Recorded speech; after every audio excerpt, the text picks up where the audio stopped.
Good morning সবাইকে। আজকে সকালটা শুরু হলো বিছানা থেকেই।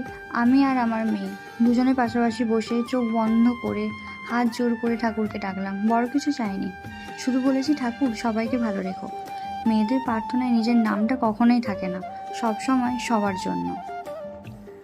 তারপর হাতে ব্রাশ নিয়ে চলে এলাম আয়নার সামনে। এই দেখো আমি আর আমার মেয়ে দুজনে পাশাপাশি আয়না দেখছিলাম, একটা আমি আর একটা আমার ছোট্ট ভার্সন। ভাবছিলাম ও বড় হয়ে যেন এমন মা হয় যে নিজের আগে সবার কথা ভাবে, যে ক্লান্ত হলেও হাসে। আর এদিকে আমার স্নেক প্ল্যান্ট আর মানি প্ল্যান্ট এগুলোকে আজ একটু ইনডোর স্প্রে করে দিলাম। পাতাগুলো একটু নোংরা হয়েছিল, তাই যত্ন করে মুছেও দিলাম। জানো তো, ওরা কথা বলে না ঠিকই, কিন্তু ওদের দেখলে মনটা ভালো হয়ে যায়, ঠিক আমাদের মতোই।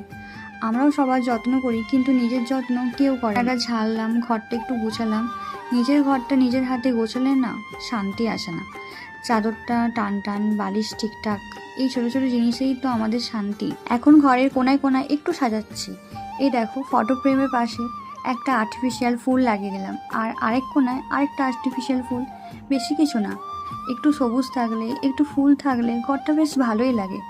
আমাদের মেয়েদের বেশি কিছু লাগে না, একটু গোছানো ঘর, একটু রং, একটু শান্তি, ব্যাস মন খুশি। আজ দুপুরের মেনুটা একটু অন্যরকম।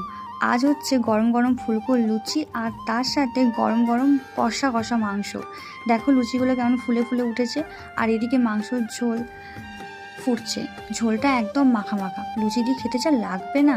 ব্যাস দুপুরে খাবার রেডি, গরম লুচি আর মাংসের ঝোল। সপ্তাহে একদিন এমন স্পেশাল খাবার না হলে হয়? সকাল থেকে রাত আমরা মেয়েরা শুধু সবার জন্যই ভাবি, নিজের জন্য সময় পাই না। তবুও খুশি, কারণ সবাই ভালো থাকলে আমরাও ভালো থাকি। তোমাদের আজকের দিন কেমন কাটলো কমেন্টে এসে বলো তো।